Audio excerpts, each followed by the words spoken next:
What's up, everybody? This is Herschel Froome from High School Top 200, and this is the Top 200 podcast here on a Friday.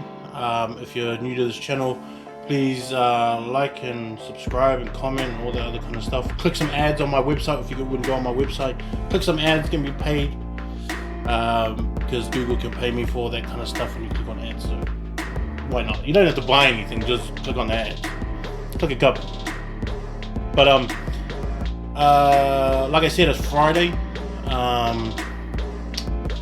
We've got games tomorrow. There's been games that have just passed. I think it's been a pretty good week of games. Because there's pretty much one every single day except for yesterday. And so I think there's been like this is where I wish I could have just traveled, because I could have at least went to three of them. Like I really want to see like a Nelson Marlborough matchup, and especially a Silverstream and Town one, which was a really good game. The New Plymouth one as well with Francis Douglas. That's always a good one to watch as well. So there's some pretty mean games to see and to be a part of, and even to watch as like a fan. Like I'm really a fan of this kind of stuff. Like I love watching first 15 rugby because there's no real stardom of it. Like no one knows who these boys are. No one's got any kind of apart from your own sort of schoolmates or your own community, I guess, that knows you from when you were a kid. There's no real fame of it. There's no real fame from being a part of your first 15, except for your local fame, really. And that's great. Like I kind of like that aspect of it as well, especially when you come from a small area where people want to go to your game and see it. Because I think that just adds. I don't know. I think because I've lived in like small places around New Zealand. I've lived in Paraparaumu before. I've lived in Dannyverk. I've lived in in Taradale, like Marae Nui kind of area. I've lived in Christchurch for a little bit. Even down in Invercargill, I've lived for a little bit as well. So like.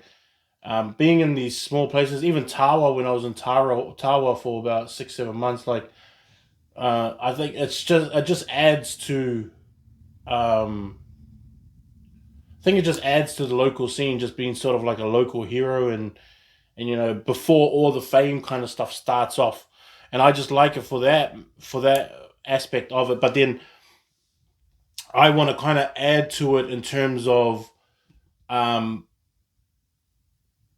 sort of like giving you the roses before you're even famous, kind of thing.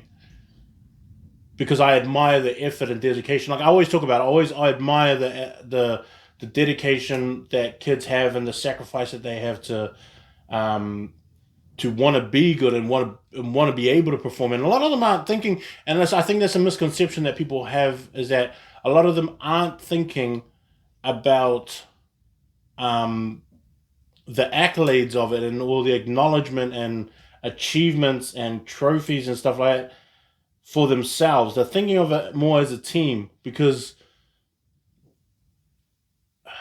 they know that they can't win without a team. As I don't know, like some of you guys have this thought of how arrogant some of these kids are, and how showboaty and stuff like that. But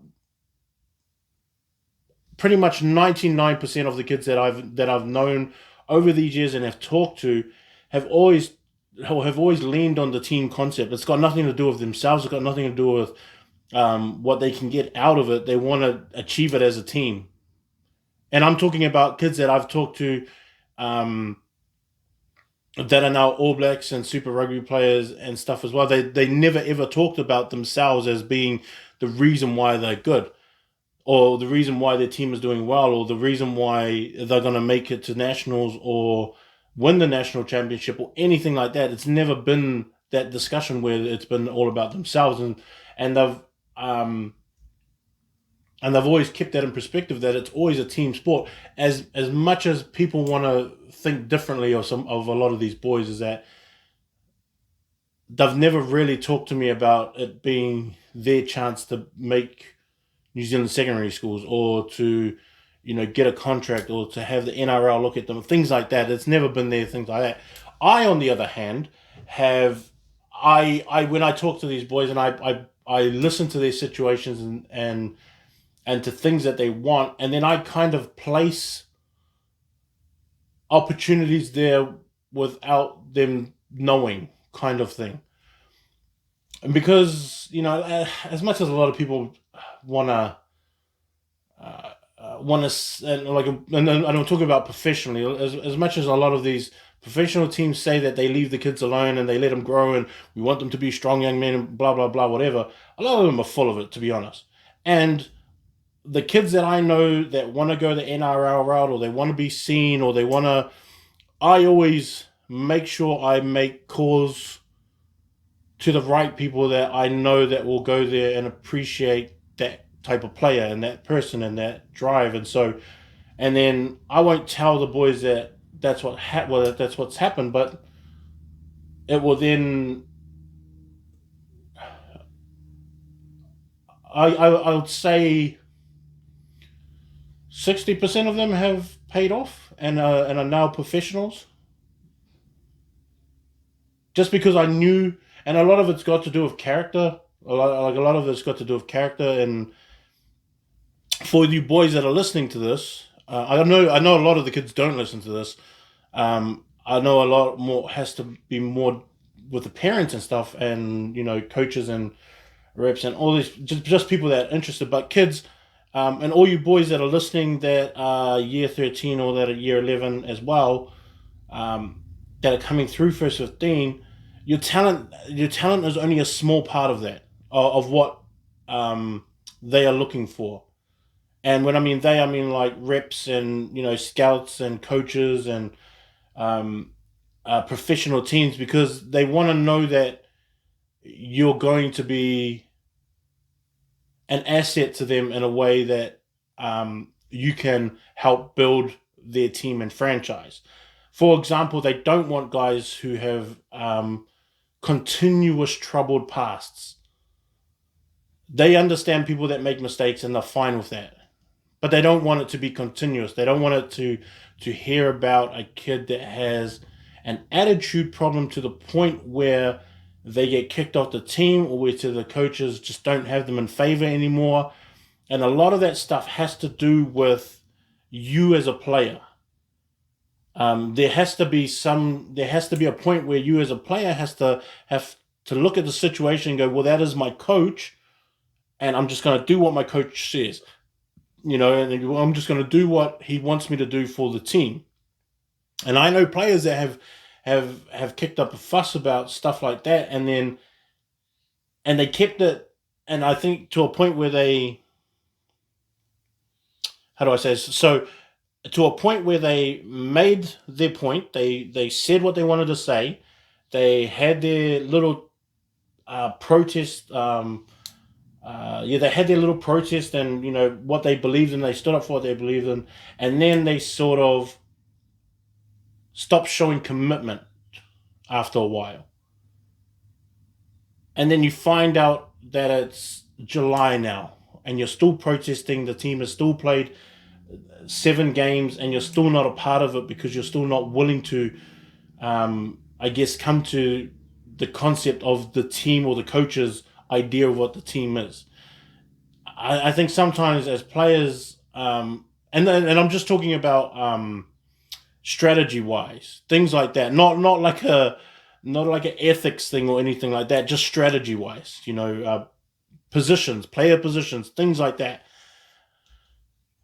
And then some of these players have ended up messing up their season because pride took over after that, and then they didn't really have much of a season. Then when scouts and recruiters and stuff come and talk, they talk to your head coaches.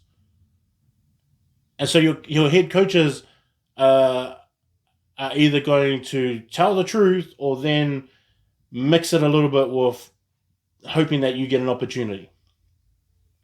And if you're the problem, you better hope that coach has a really big heart to go, he's just misunderstood or something like that.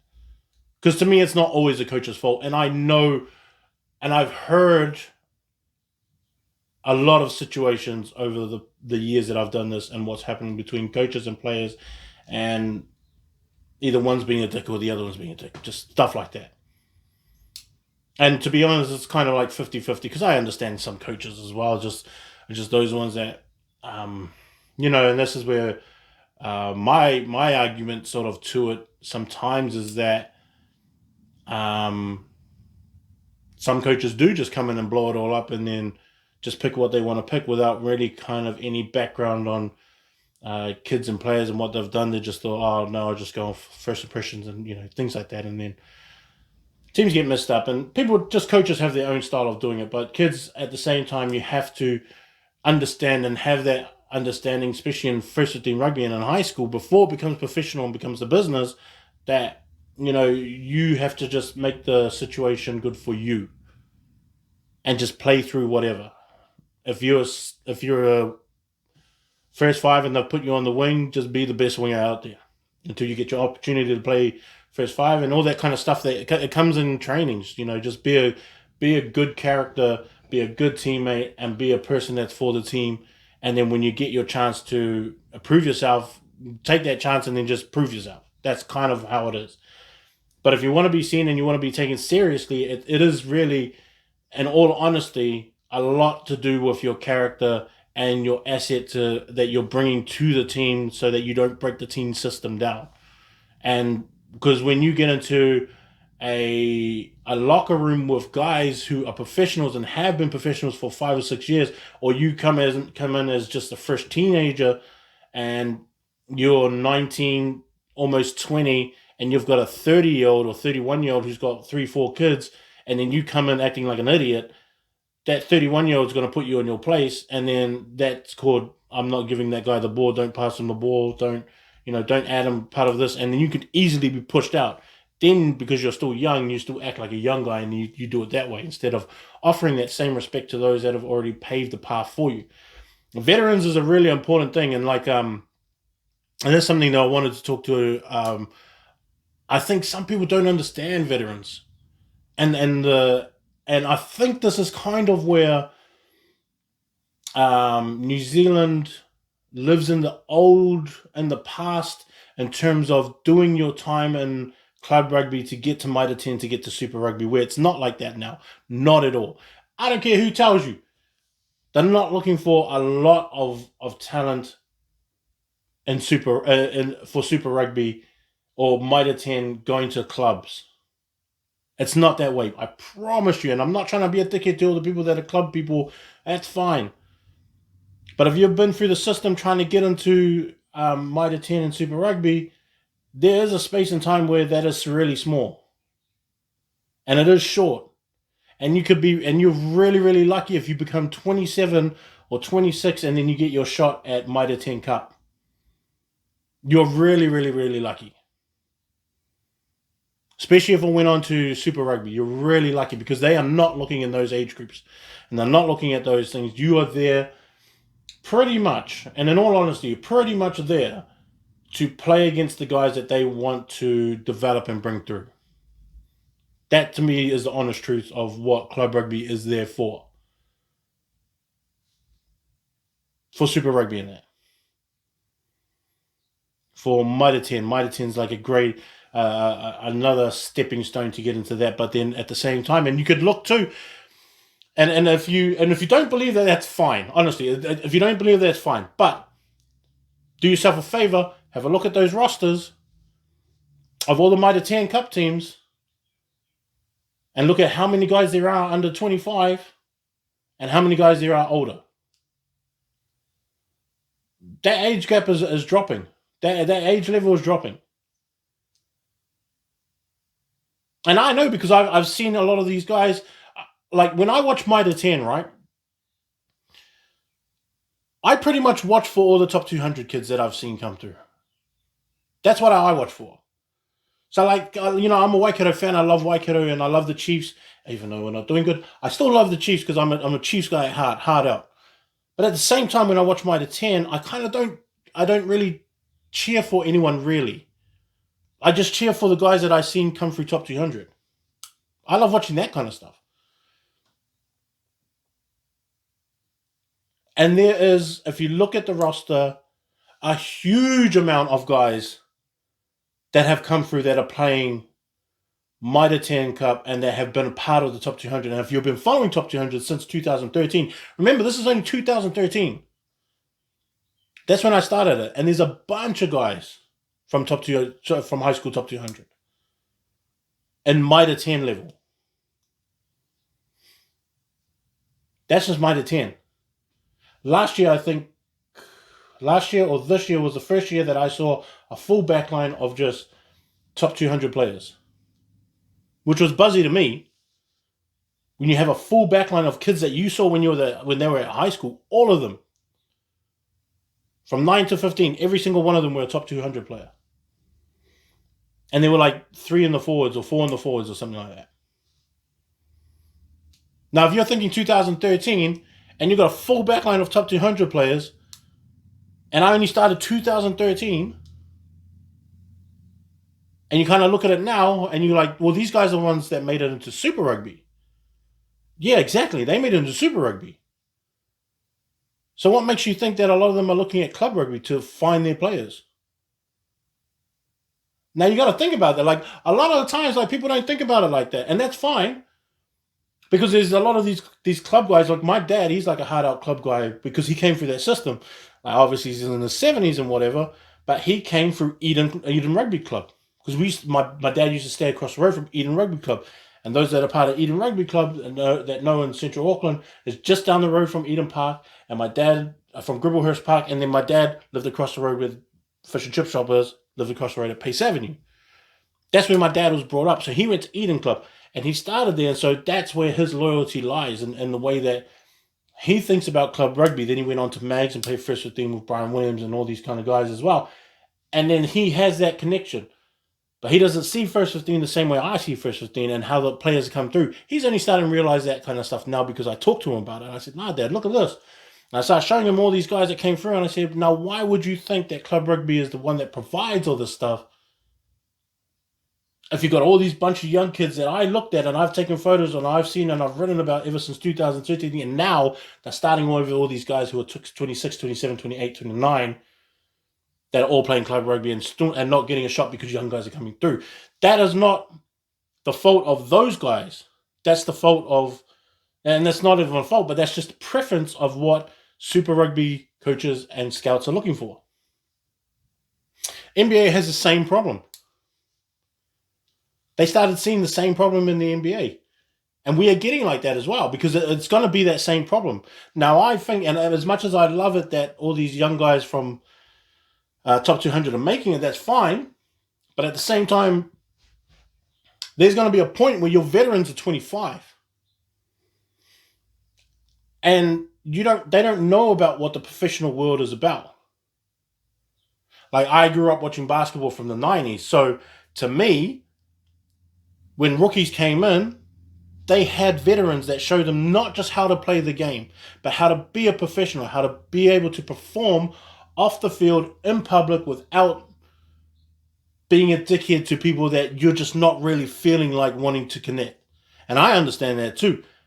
And some of you kids is just like, if you see someone that's in Super Rugby franchise and whatever, and you really enjoy them, but they don't give you that same reception when you go, hey bro, what's up? And then they don't give it back the same way. It's not that they don't like you. And it's not like that they don't want to, they think that they're better than you. What it is more is that they still haven't learned how to embrace the fact that they are famous and that they're always going to be looked at. And you don't know, and especially the way with social media is now, you don't know if they just looked at their phone and then some reporter called them useless and they shouldn't be there and all that kind of stuff. Then he puts the phone in his pocket or in his bag or whatever, and then he looks over and then you're like, hey bro, and he's just like, oh, whatever bro. Like, that's like another thing as well, but that's what veterans teach younger players and younger teammates is just how to be that way, or they talk to them how the veterans talk to the younger guys is like, if you've got a missus, this is how it is. If you're getting married and you're having kids, this is how it is. This is how you should be a veteran, and sort of being able to balance that professional life out with your wife or your partner and having a little family. And you're going to be away so much, so when you're home, you be like this.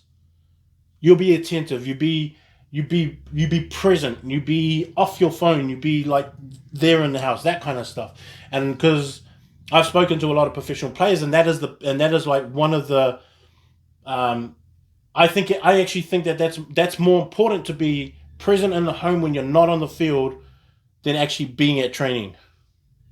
Because your home life, if you don't have that straight and you don't have that organized and you don't have that respect from your wife or your partner that's there, your rugby is not going to go great. It really isn't. Or any sport that you're playing is not going to go great. As long as the family life is there and the family respect is there for your partner or your wife, whoever's at home, and that you come home and you're present with them and being in that moment with them, I think there's a lot that will make it a lot more successful. And then veterans are the ones that teach you about that kind of stuff. Now, what they have now in rugby to me is just a young age and a young roster that's going to have to learn some other way of doing it. And some of you guys that are going to be professional within a few years, and there is going to be you guys, and I'm talking to you year 13s right now, in a few years you're going to be professional. That's the kind of stuff that you're going to have to learn quickly, is how to balance that stuff out. And to balance that stuff out in terms of, no, you don't go drinking out with the boys if you haven't asked your missus and you haven't been home because you've been at training, you've been on a rugby trip, and you come back and you're like, I'm going out with the boys. Didn't you just spend time with them? Do you still need to get cuddles from your boys again? Like, stay home with me and the baby, or stay home with me, take me out on date, stuff like that. That's stuff that you're going to have to learn, because then you're going to have a pretty crappy life if that kind of stuff isn't dealt with. Because they are your support.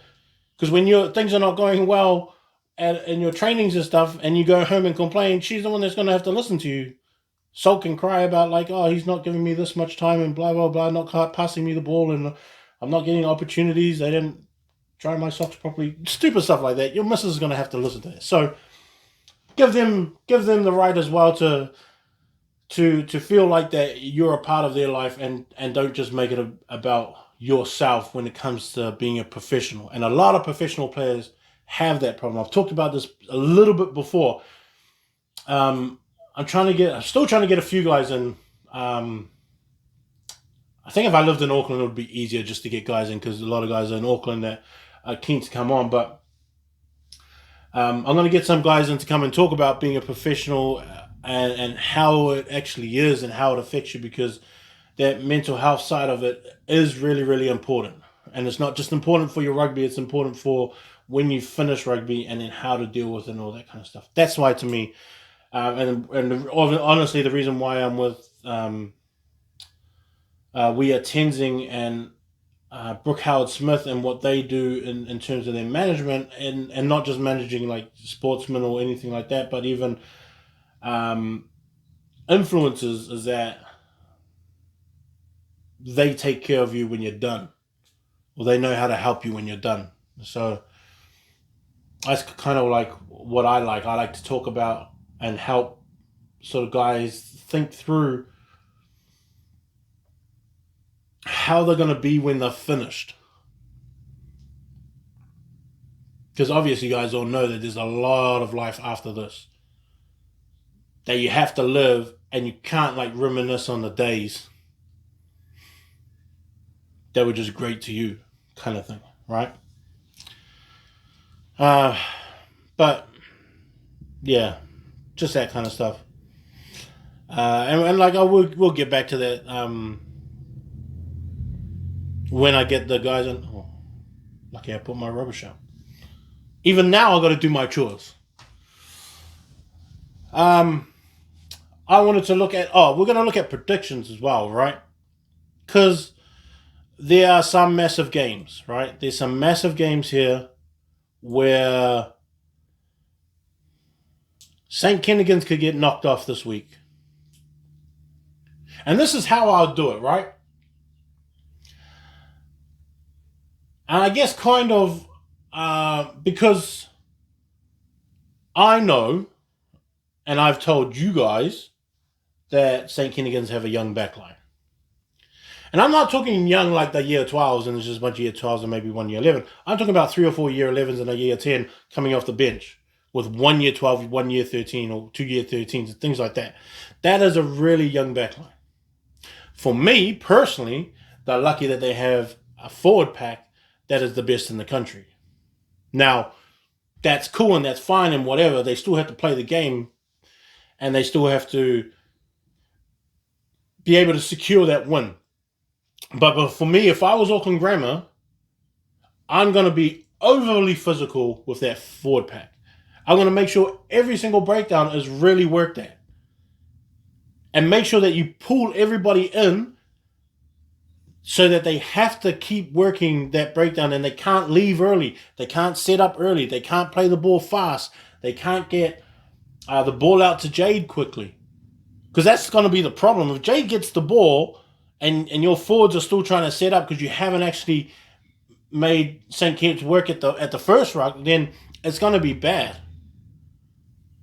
Tirama, Alan, Melly, Will, all these guys, like Ben Aki and that, all of them are going to be spread out in a way on the field because they have to compensate for the youth of their backline. And I'm not talking like that because Xavier's really good at Xavier's only year 11. He's going to probably be out in the center, right?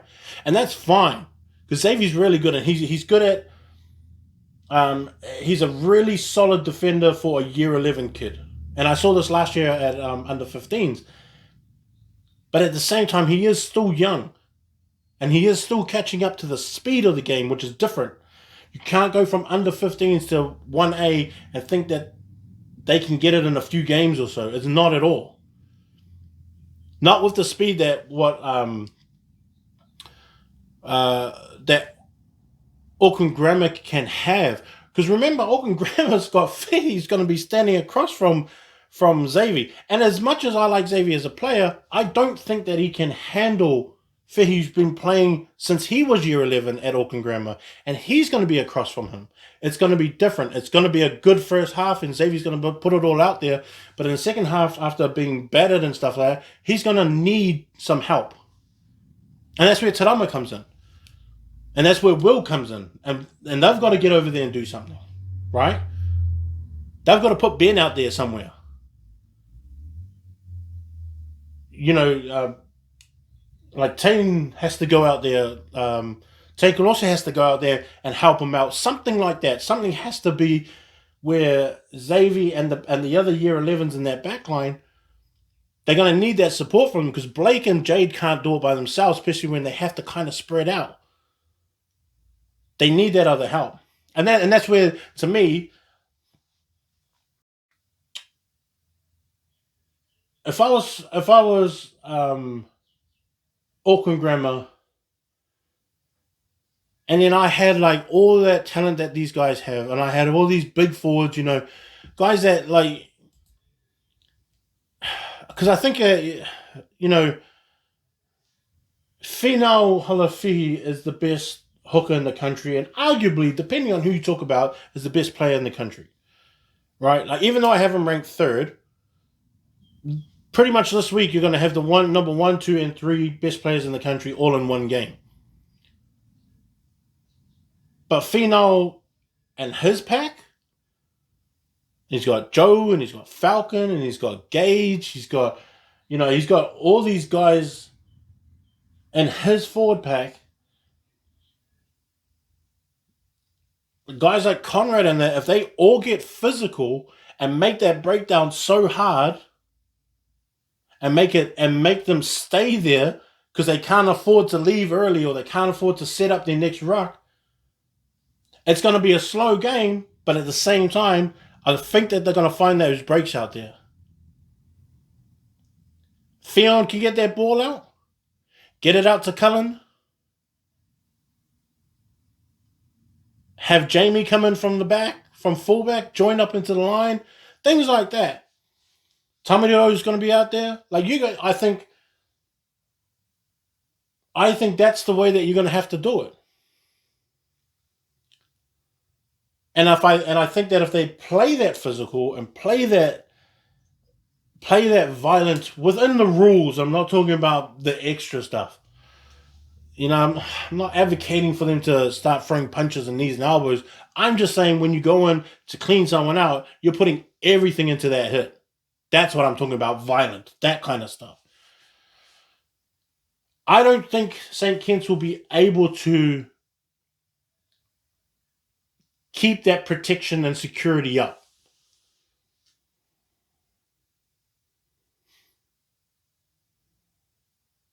I don't think they'll be able to do it. That's not easy. As much as that's the best forward pack in the country, they can't do that for a full 70 minutes and spread themselves out so thin. That's what I think. Now, on the other side of it, to me, those St. Kitts, that St. Kitts backline, they have to stand up. Those guys are the ones that are going, well, let's help them out.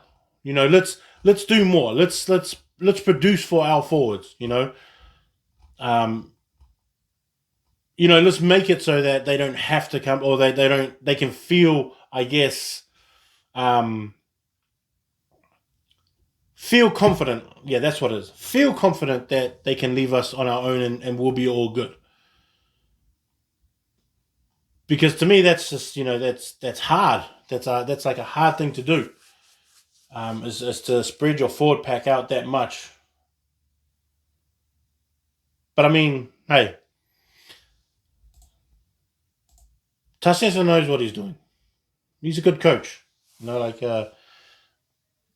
had a lot of good teams in the past, and he just knows how to do it. So, both of these guys, to me, have just got to figure it out. Both of these coaches just got to figure out what they want to do, figure out how they want to counter, and read the game as it goes along, and make changes as the game goes on as well, and hopefully they're the right changes.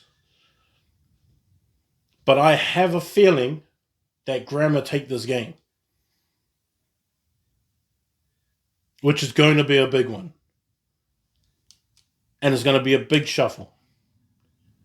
And it's going to be a big shuffle because, for example, right, St. Kentigern is number 1, Hamilton Boys is number 2. Hamilton Boys go down to New Plymouth tomorrow, and they're going to be playing New Plymouth Boys who have already played a game this week. And it's their main game this week. Like, Francis Douglas is their main traditional and their city rival kind of thing, right? So emotionally, they're gonna have to pick themselves up for this game, which is Hamilton Boys, which everybody tries to play their best against Hamilton Boys, because Hamilton Boys is just that team that you want to hate. I hated Hamilton Boys when I was at school. A lot of you people that think that I'm biased towards them was like, no, I still don't really like it when their uniform runs out on the field. I didn't like those fellas. I still find it hard sometimes to like that team. But I'm not so much of a dickhead to go like, oh, they're not good. I was like, yeah, because they flipping kill every single year. They're such a good rugby program. They produce every single year. But everyone wants to play their best against them. New Plymouth Boys are going to be set back already because they've played a game already. That's hard.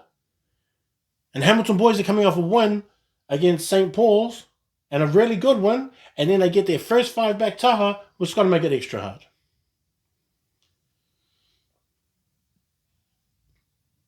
And I'm not sure that...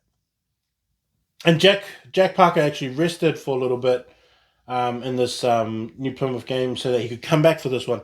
And that matchup against him and Taha, Jack Parker and Taha, is going to be one of those games where you kind of just watch those two. Like, you just watch those two go at each other. That, to me, is what I would be watching if I was watching that game. I would be watching it and then assessing them at the same time of what they do back and forth. Back and forth. Because Taha could make New Zealand secondary schools this year. He's that good. He's that good. He's not... Like, I think sometimes people just think that, he's just young. He's just got a few more years or whatever, that kind of stuff. And it's like, no, man, some of these year 12s are pretty much the same, and they're pretty much the same as year 13s in terms of talent, like in terms of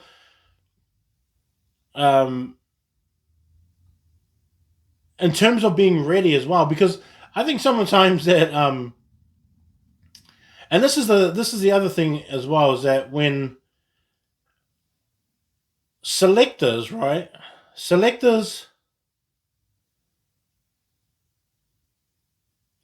I think selectors look at the year that the player is in, and then he'll look at the year 12 and year 13 and go, they're pretty much the same, but I'm going to go with the year 13.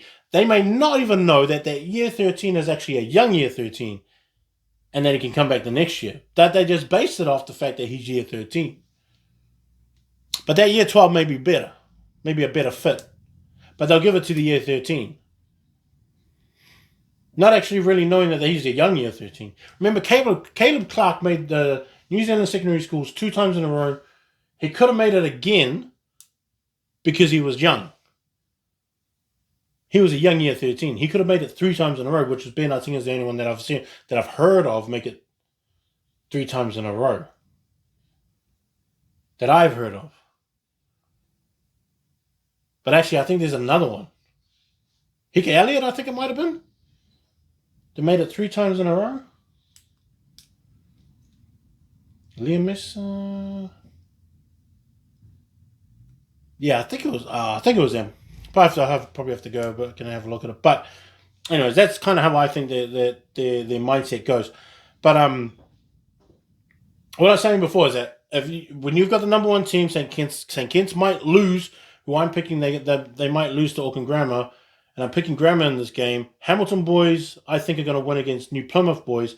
But then Hastings, I also think, are going to lose. So I think the number 1 team and the number 3 team are going to lose.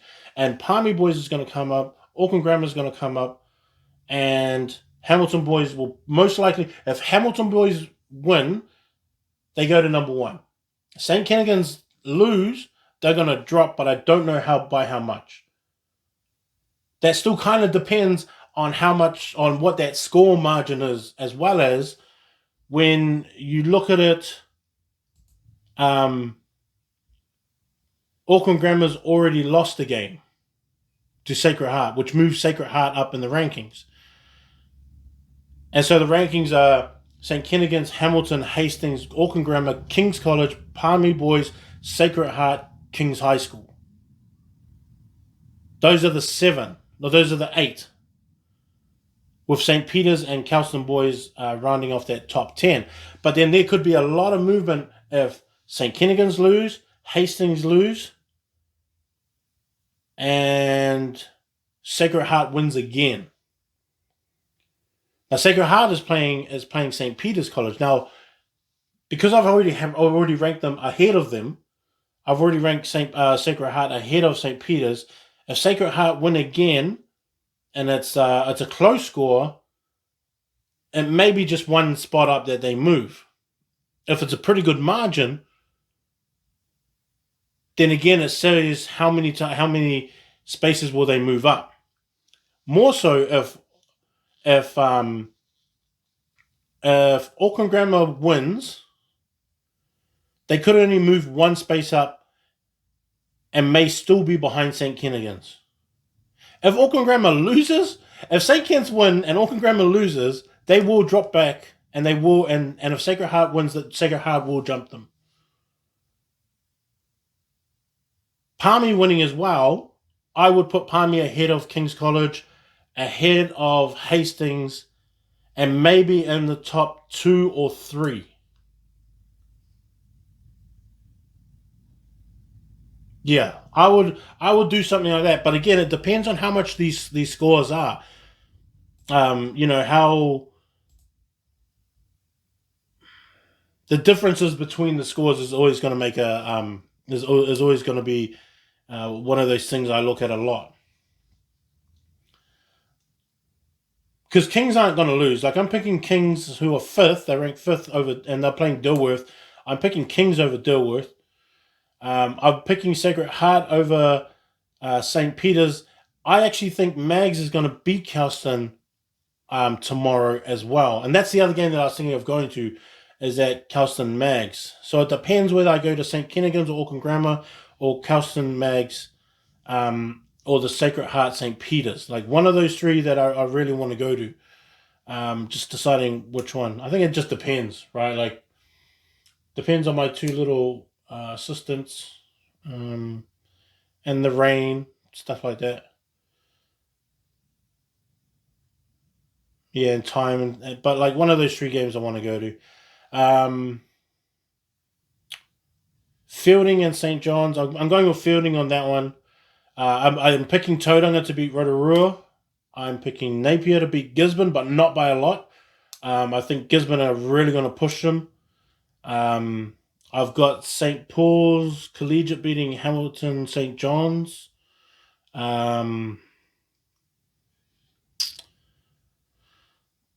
Christ and St. Bede's.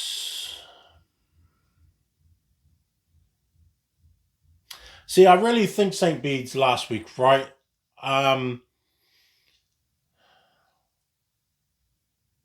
Because, like, I know that you want to try things, and trying things is fine in games, especially when you're playing teams that you think you can, that you think or you sort of know that you can beat. But at the same time, I think there's a point where you've got to be able to play the game first or play your best team first, and I don't think St. Bede's did that. St. Bede's had a lot of changes in their back line where I think they were kind of trying things out, and I think they should have went with their first team first and then tried stuff out in the second half, but make sure you get that leave. Because Macca Strain, he's just too good. Like, Macca was too good, and Macca scored 3 tries. Like, if you guys looked at my New Zealand secondary schools and you saw Macca's name in there, there's a reason why he's in there. He's just such a good player. He's such a good attacking player. And he can kick, he can run, he can pass, he can tackle, covers the ground really fast, really quickly, makes great decisions on the run. Things like that is why I like Macca Strain. And, like, you got to go and see him and I wish I got some footage of it that I could see him in every single game that he has played this year, and even last year. If you looked at him last year, and I got to see him with the under-18 Crusaders down in Timaru, and he was the same thing there. Was just always a threat. He just had good lines when he was running. Like, he could even be a league player. I don't know if he plays league, but I would pick him in a league team as well as a fullback winger. Yeah. But he's also such a good player as well. So that's the other thing that I thought St. Bede's did wrong in terms of that, was that they went up with a lineup that they wanted to try first, but I think they should have started with what their strength is and their strong team is, and then moved over to that. But I don't know, that Fletcher Anderson and George Methven battle is going to be pretty cool to watch. Both of those guys that I put on my New Zealand secondary school too, and the right up there I did last night. I'll go with Christ College on that. I'm going to go with Christ College on that. I'm also going to go with Shirley Boys High School on this one. James White missing from Christchurch Boys is a pretty big deal to me, especially when I saw the game. Saw the game from last week, and Christchurch have got to do something. They got to change something up. They've got to, and like I said before, they got to have attacking players. That's how I feel about it anyway. They need more attacking runners. They need more runners that can just straighten up and just go forward, drag some players, gain 3-4 meters at a time. Guys like that. I'm picking De La Salle to beat Aorere, and that is the top 25. In the 1A, I've got Tangaroa beating Liston. I've got St. Paul's beat, and this is the 1B. I've got St. Paul's beating Mount Roskill. That's going to be a close game, I think, anyway. I think Oda who's going to win over Avondale. Southern Cross is going to win against Pakuranga High School. I've got McLean's beating Howick, but I think that game's going to be close as well. Ogehanga, I think, will beat One Tree Hill. And Botany Downs will win just over Waitaki. Yeah. Yeah, I think so. Yeah, I'll stick with that one. Edgewater. Edgewater and Rosehill. I'm going with Rosehill. I'm going with Alfriston College over Pepatoe. I've got Pukekohe High School over Mangere and Marcelin College beating Mags 1C. I got Wesley beating Francis Douglas, and that's the game that I'm going to go to first tomorrow. I'm going to catch that game first. I got St. Peter's beating Rathco, and that's in the CNI competition. But yeah, really want to see St. Peter's in action this year, like their proper team there. I saw their preseason team, and that's okay. But I want to see them what they've decked out in their real roster, and all their positions picked and all that kind of stuff. Westlake boys are going to win against Takapuna. Westlake boys, I'm still thinking about putting them into the top 25. I think if De La Salle lose, that could probably give them a bump up. Rangi Toto and Mahurangi is going to be the one on TV. I'm going to go with Mahurangi on this one. Massey and Rosman is the other game that I thought that I was thinking about going to. And then because I know that Kelston under 15s is playing just down the road, and I thought, well, if I went to Kelston under 15, then went to Massey, then went back to Kelston for the first 15 game, I thought at least I could push 3 games out of that one day tomorrow. I mean, my 2 little girls are going to hate it, but I'm going to love it. And so that's still something that I'm thinking about as well. Because the under 15 start at 9:15, and then when that finishes, we could just go up the road. I don't know, I'd just take them to the dairy or something, buy them some lollies, and then go to the next game at 12, and then back to Kelston Boys for the first 15 game against Mags. So that's one of those possibilities as well. But then I was also thinking, and I'm picking Rosmini to win this one, but it's going to be close. I don't think it's going to be a blowout any kind of way, but I'm picking Rosmini to win on this one. Manureo and Whangarei Boys is going to be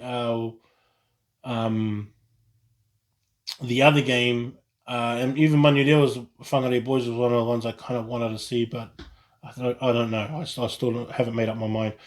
But I'm picking Manureo on this one. Kaipara and Orewa, I'm picking Orewa to win that game. And the Bill Hill Cup, this is the Bay of Plenty. I've got Western Heights winning against Trident. And I've got Aquinas College winning against Mount Maunganui College. And Katikati College playing Rotorua Boys 3rd 15. Yeah, that will be another one as well. The Sam Cane Cup and the Bay of Plenty as well. Tapuki and Papamoa, I've got Tapuki High School. I've got them winning.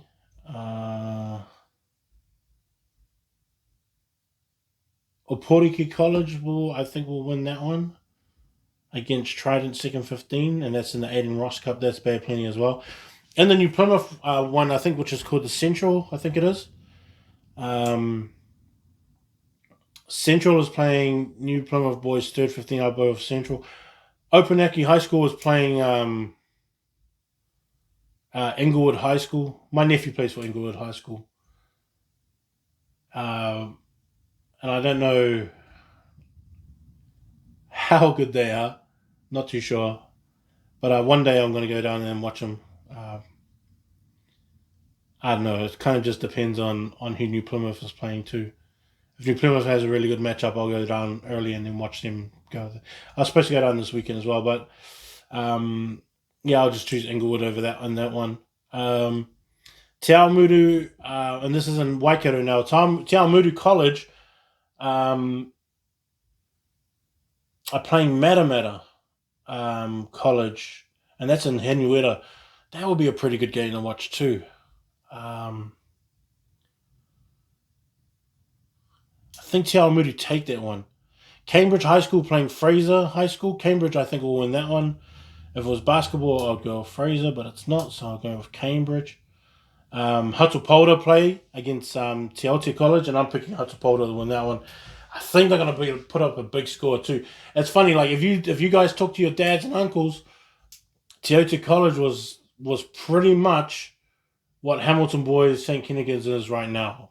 And there was another Māori school called Tipene, like St. Stephen's College, and that was the other one with Wesley where they just used to dominate as well. And um, I don't know why it's gone down, but those two were the powerhouses, and you knew that you're like I played Tipene in their last year that they were open, and they weren't as good as what they used to be, but they were still going fighting, like physical, like literal fighting as well. And yeah, that was a pretty massive game and fight at the same time. Yeah, it was Tipene was just one of those schools. A lot of people feared them. If you look through some of those history books, Tipene is always there, and they were St. Stephen's is always always one of the best in the country. Um, Down in Wellington, I'm picking Scots College over Whited Upper, but they've really got to watch out, man. Like, I hope it's not. I hope it's not that bad where they lose to Whited Upper. I don't think they will, but I'm just saying. Wellington's going to win, but I think they're going to have a bit of a handful of Minor College. Minor College just can't get too starstruck with the level that they're playing at now, and they've got to remember that they're in the first grade and forget that they're in the first grade at the same time. Don't be intimidated by the first grade that you're in. Be excited about the fact that you're there. Organize your feelings to feel that way, more excited than intimidated. Because, I mean, like Minor College, honestly, you guys have made it there. You're worthy to be there. You're good enough to be there. So have that attitude of staying there, being a part of it, that you're not less than Wellington College in that way. Because you got to remember they had to play to get into that as well. They weren't automatic. So if I was Minor College, I'll be telling them the same thing. Let's be excited that we're here. Don't be intimidated that we're here. Just be excited.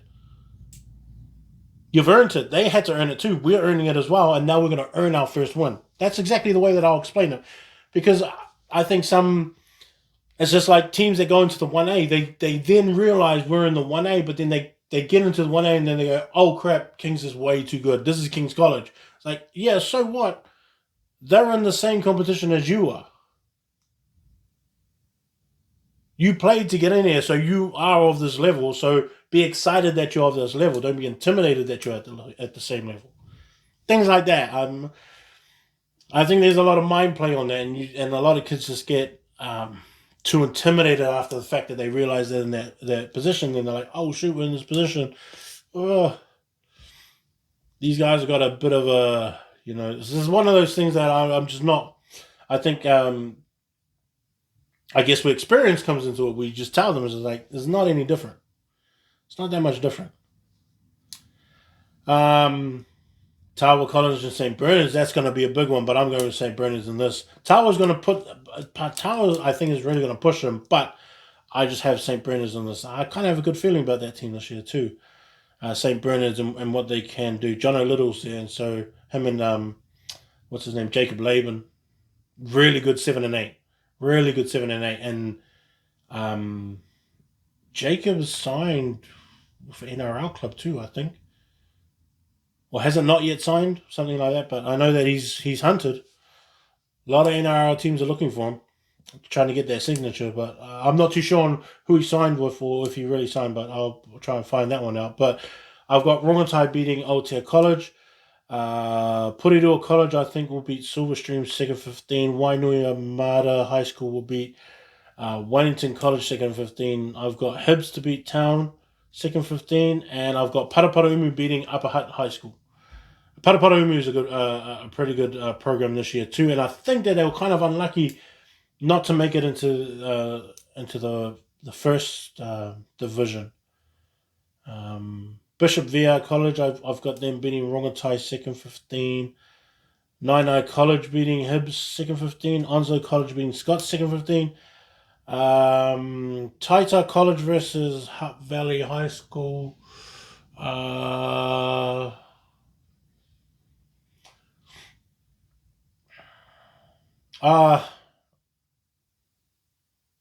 go with Taita College on this one. Yeah, yeah. Aoraki Combined, them playing Mid Canterbury. I think I'm going with Aoraki Combined, and Mid Canterbury is going to make a game of this, and it could swing both ways with this. But because Aoraki is playing at home, I'll go with them. But that is a pretty even game. Rangiora High School versus Marlborough. I'm gonna pick Rangiora on this one. I think Marlborough's got the better forward pack and front row. But as a team, I think Rangiora, because I think Marlborough's too young in the back line too. Not saying Kent's young, but just young and inexperienced. Not young. Okay, inexperienced, not young. Inexperience is what it is. I think that's what it is. Yeah, so I'm picking Rangiora for that one, and it's played in Rangiora. I've got St. Thomas beating Lincoln Combined, and I've got Nelson beating Waimea Combined, and that will be a pretty good game as well. I think at the beginning of this year I would have chose, and this is down in Otago, I would have chose John McGlashan College over Mount Aspiring, but I think it's going to be a lot closer. John McGlashan they've just got to pick back up their confidence and realize what kind of team that they have and the leadership that they have in that squad, and just start playing the way that they should be playing and that they know that they can play. I'll pick them now, but I think it's going to be close. I think it might be a close game. Otago boys. I'm picking Otago boys out of over Dunstan High School. Otago Combined over Otago boys second 15. No, actually no. Otago boys second 15. I think will beat Otago Combined. I usually side with the first 15, but Otago boys second 15 is pretty good. Really good players coming through too, which I'm pretty excited about to see all those young guys from there going to the first 15 next year. It's going to be really good for Otago boys. I got St. Kevin's winning over South Otago High School, and I've got Wakatipu High School beating Waitaki boys as well. Yeah, it's going to be a good week. It's a full rugby week.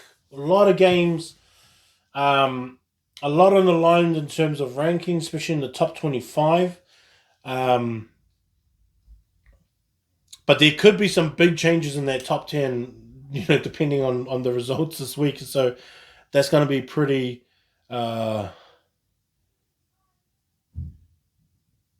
Yeah, that's going to be cool to see, I think, and just depending on how things work out. But yeah, that's going to be one to see. Yeah, I'm excited about the NBA coming up. Still got my Jazz. I'm a hard out Jazz fan, so I really hope that we do good. No Corona. And then all the pickup games, all the practice games that they have is going to be pretty cool to see. Bol ripped up the other day for the Nuggets, which is mean. They had Djokovic at point guard, which was interesting. Not crazy to think, but it's just funny to see that your point guard is 7 foot. And then yeah, that thing with Sonny Bill Williams is strange too, eh? Like I don't know, man. Like um going back to the Roosters, I don't see why. Well, actually, no, yeah, I do. Because like if he went back to the Roosters, right? Like he doesn't have the expectation of making a massive impact. He just has to play his part, right? Like he's not going there to be the savior for them. But if he went to the Warriors and the Bulldogs, that's what everyone's going to be looking at him to do, is to turn the franchise around, kind of thing. And he's not. He's not. I love Sonny Bill Williams, even when he was young, even when he turned his back on the Bulldogs, which I don't think he turned his back on the Bulldogs. I think he just did what everybody else was doing, was just leaving. The way he did it was strange, and who he went to was strange at that time, but not anymore. I think he actually gave confidence to all those league players that saw that French money, saw that Japanese money, and then thought, no, I'll go over there. That's what I think anyway. I've always loved Sonny Bill Williams for that kind of stuff. But now that he's in his age, and now that he's sort of playing his age, he's got injuries, that all that kind of stuff happening from now. I don't see him as a franchise changing player in terms of on the field. He is a franchise player. He is a player that can turn the franchise around in terms of interest and maybe a bit more eyes on your team. Maybe that glimmer of hope, but he's not the player change, because like we're not talking about 24-year-old Sonny Bill or even 26-year-old Sonny Bill. We're talking 30-year-old Sonny Bill. That's different. That's not Chiefs Sonny Bill when we went back to back. I'm living in these old days back to back. But I don't know what's wrong with my Chiefs either, eh? That's a hard one. And like for me, he's been like a hard out Chiefs fan for years. And I followed them even when they were terrible. And this is like something that I think, and like I stayed, obviously I'm always going to stay loyal to the Chiefs.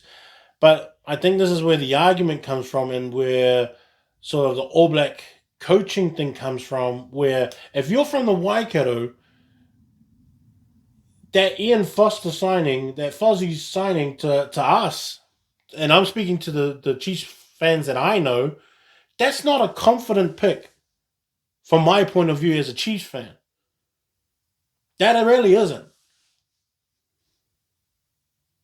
Because if you look at it, and I can't remember who did the article, but they showed his winning and loss percentage and where we would be if, taking into all consideration, and we lined up outside of the 8 of making the playoffs for the Super Rugby in sort of his time. That's what his averages of wins and losses, that we would have just missed out on the 8. And that's the guy that we have now picked up to be our All Black coach. Even as an assistant, I think a lot of people in Hamilton and in the Waikato area and the Waikato Chiefs region area were like, I don't know. No. I didn't like it. I thought it was terrible. I don't even like it now. He may be a good fella, but I don't know. I don't really have a lot of confidence in what he does, especially as a head coach, especially coming from the Chiefs, because he had to leave for Rennie to come in and then be our savior. And we start patting him on the back and going, yes, now we got Rennie here. Then we went back to back and won. Even with Cooper coming in, like he still, he gave us confidence and started pushing us, and we were still winning. We won with a team last year that shouldn't have won any games, and Cooper did it for us. So to me, it's just like, well, why would I go out and put my neck out for Foster when he didn't show us that same kind of, confidence in winning when he was here at the Chiefs? The players might have liked him. That's fine. Whatever. But I'm just saying from my point of view, and from a Chiefs point of view, that he used to be our coach, didn't really get us anywhere, to be honest. But then that kind of makes you wonder why, because he doesn't. And I'm just talking here, like there's a lot of bro science in this, but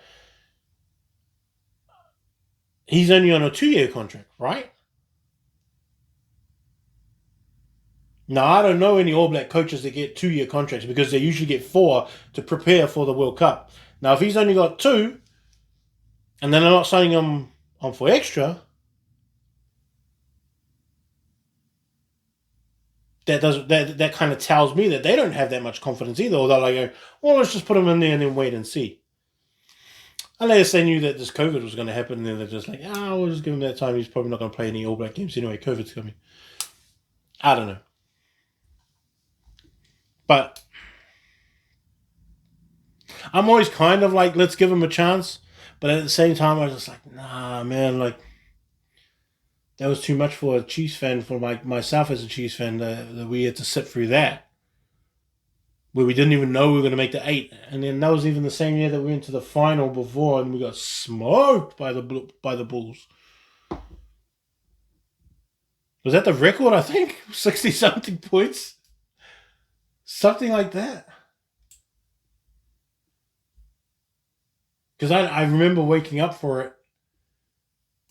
And then even in the first half, I was like, stuff this. And I just went to sleep. It's like my Chiefs money wasn't on overdrive then. I was like, damn this. But yeah, that's a hard one, that All Blacks one. But like the Chiefs now is, we've pretty much got a whole starting lineup injured. I don't know what they're going to do about it. I'm not even confident about this weekend against the Blues. Remember, the Blues were just last year, just weren't even considered, to be honest. And now the second, right? Second? Yeah. Anyways, better go do my rest of my chores. But send me, remember just to like and comment, subscribe, share it on to all your friends, pass it on and say that there's this big Samoan guy that's giving his opinions on First 15 rugby and sports, and you may like him, you may not, whatever. Click on some ads when you jump on my website, and so Google can give me some of their money. But yeah, this is High School Top 200. Please send me your questions as well. Like, I want to answer some questions. I won't read out your name or anything like that. Just send me the question, all right? And then I'll just answer it on here. And try and get like a little segment of answering questions and stuff like that. And I'm just talking to a few people, trying to set up my my mics again. Man, I had it set up before, and then when I moved into here and I tried to do it again, it just didn't work. And but yeah, it was just hard to get my mic working again. And like this is what I'm working with right now. Not right now. I'm just on the Yeti right now. But this is what I've been working with my thing. I've got about 3 mics. This stuff. Whoa. And I cannot work out the program properly, and I forget. And remember, I don't know any of this stuff. I just know sports. I've had to teach myself through YouTube how to do all this stuff. And so if it takes a bit long or I lose the file like I did the other time, I am sorry, but I will do my best. And yeah. Social Thrill from High School Top 200. Peace!